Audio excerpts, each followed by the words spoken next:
Stockholm affect, right? So, Stockholm effect is being a victim and rationalizing with the victimizer. And affect is kind of the opposite. And now I realized how to finally explain it. Because you'll see it a lot. Somebody will say, well, the thing that sparked it was something Elon Musk said about if, well, some people say that they hate humanity, but he loves humanity or something. And so, affect is the Stockholm effect in that regard is through, like, you know, success in what you gain to justify your own existence, or just like effect, it's the same sort of precedence though throughout, more than just success. And the idea is similarly correlated by that just because you're wrong, you can also be right. So in science, you have that Stockholm effect where you can have, ever so many studies that discredit or have no results, only to view them as results. So happiness is a niche emotion, and when I was, I don't know, studying philosophy, can't call it studying, analyzing philosophy, when you have these basic fundamental things that you'll consider, like happiness, what is love, blah, blah, blah, right? So you go through those foundational periods. When I analyzed happiness, I discovered that it was a niche emotion. And when my family gave me a Voltaic dictionary that was printed in 1901, these books are really beautiful, that's when I got to proof my philosophies in how happiness in the Voltaic period, I guess it kind of is called that, isn't it? Because he did analyze their civil structure and stuff. But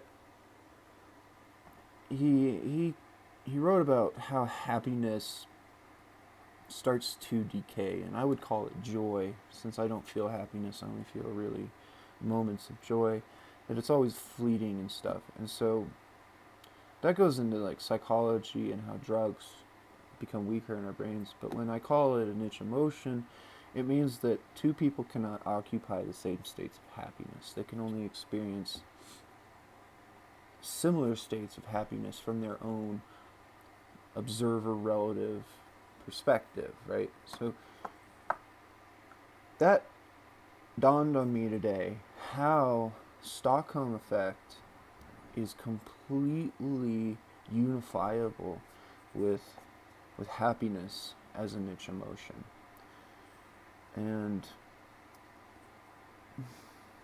now I have to recap because I had to lay that foundation down, right? My original writings are all gone. I destroyed them because I wanted to test myself, and I also didn't want people to steal them and use them, basically, because that's a lot of things that people will do, especially with thinkers and inventors. They'll steal your work. I mean, how else did I find my tire on a fucking Audi concept car with my same concepts of active aerodynamics? The only person I ever talked about the active aerodynamics was my ex-girlfriend. And she works in aeronautics and space now. And she went to see Boulder, and I suspect somehow she sold my ideas to Mercedes, or I don't know what, but because I wanted to create, I'm way off topic now, but I wanted to create a scaled structure. My entire car is designed off an owl. My car leans into turns and stuff, and it modulates ground effect and controlled like downforce aerodynamics, similar to what the fan car did, but in a very different way. And I created an asymmetrically circumferenced tire. That was my pride and joy invention that I was planning on spending my entire life doing. And I wanted to model it after the owl, because of the way that an owl can fly, and its head is like gyroscopic in a way. Its body can turn. And so you would be like this owl carving apexes. And I wanted to have scales along the bodywork that were actively aerodynamic and that could modulate drag and lift coefficients. And lo and behold, I find basically my exact tire inspired by fucking Avatar. And then a very similar active. Now, I don't bitch about the active aerodynamics because it is technically inspired by various active aerodynamic systems throughout the industry. I did not invent that concept, but I did invent asymmetrically circumferenced tires. Anyway, I wonder if I can even be heard. I went way off topic there. So anyway, happiness is a niche emotion. I guess suppose we could look at it like that. So I had all this to look forward to in my life. That I was going to build these cars and do it on my own accord. And it was going to be the exact opposite. People want cars that go really fast in a straight line. Mine's going to hold 9G. It's going to be the epitome of lateral G-force. And it's going to be the whole thing. I was like designing my own engine, my own suspension, everything. Regrowable tire tread. I invented that. I was trying to figure out the compound and the molecule to use so that I could create regrowable tire tread, because the issue with an asymmetrically circumferenced tire would be that the tread would wear unevenly, in the effect of asymmetry in your tire as it leans into a curve to reduce the circumference of a tire to modulate the speed and rotation of the tire. I even designed a fucking torque transformer for this thing. I had the whole thing. This was going to be my life, right? Happiness is a niche emotion. People stole my designs somehow, and that's it. It was like, what's the point anymore? We're not actually genuine about this whole fucking industry and being intelligent or working hard. No, we aren't. We're fucking fake. So it just... Boy, I went off topic there. Yeah, I am pissed off about that. How the fuck does my concept and my inventions end up on a fucking German automobile, a fucking German concept car inspired by a science fiction film? Yeah, inspired by Avatar, my ass. What they did was that they prototyped and then basically patented through design my invention so that I can't use my own original drawings. I have my precedents, but they're not like dated or anything. I don't have like any genuine proof. If I wanted to take it to court, it wouldn't hold up. I can't fight $1 billion company for my own invention, right? Theirs doesn't function like mine either, but there's no other reason to design a tire like that, because it's not aerodynamically... You're going to create drag and it's just... wow. That's why I hate humanity. That's when it really started to happen. I stopped giving a shit about humanity, because it's just not cool. Don't do that to people. And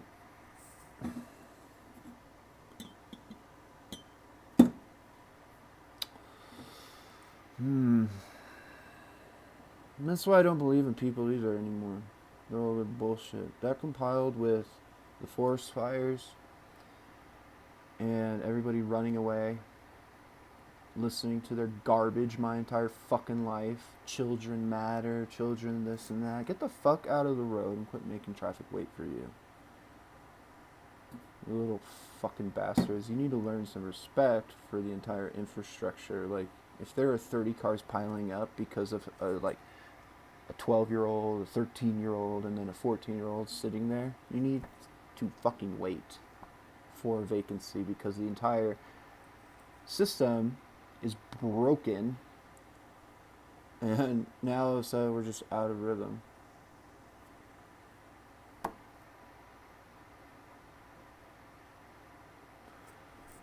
I guess the whole thing is it's based about that. The initial thing that I read. Some people hate humanity or something. I fucking love it. Well, it's the Stockholm effect. There's nothing I can do. What am I gonna do? I mean, I was designing like a cardboard model of my engine, and it was gonna build up like they would do back in the old days, making scale models and then building their own car. I had plans where I could even turn my Jeep into my first prototype. I was going to bake car panels in my oven because they had bakeable carbon fiber sheets, and I was going to design the entire body work like a puzzle so that I could bake it in my oven, so that I could just build a car in an apartment and just go and piece it together out in a parking lot.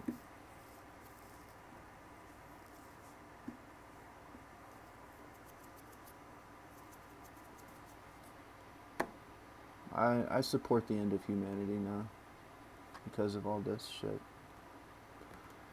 It's a lot more than just my own indulgence. I've looked beyond it for years. I've looked beyond my own hypocrisy. People always earn the right to be destroyed. I don't understand why. It's just.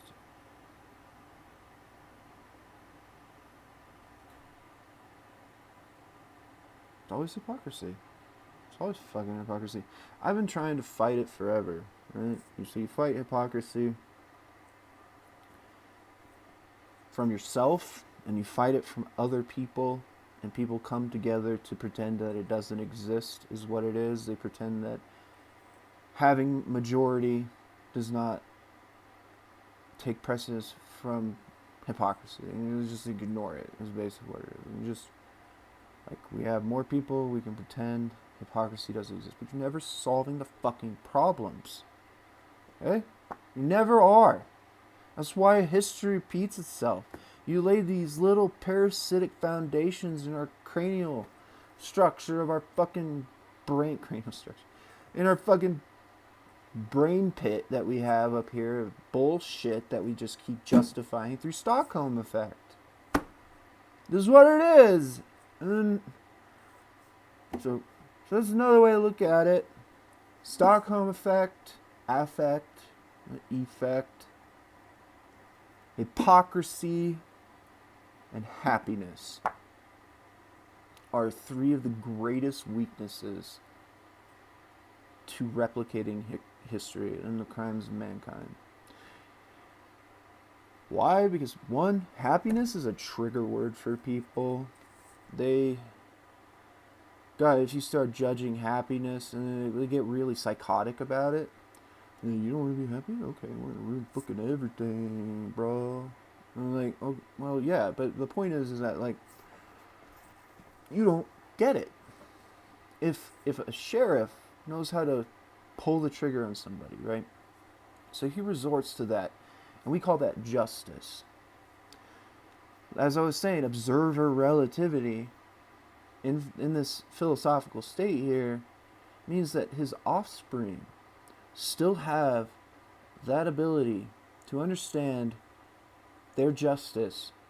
And when you look at justice as a state of hypocrisy, you create a foundational period in people where they're henceforth, and in the future, there's a bunch of people willing to pull the trigger on one another for their own sense of justice. It's only until you get into the laws of free will, the golden paradox, and paradox philosophy, that you really start to fucking understand choices and self-awareness.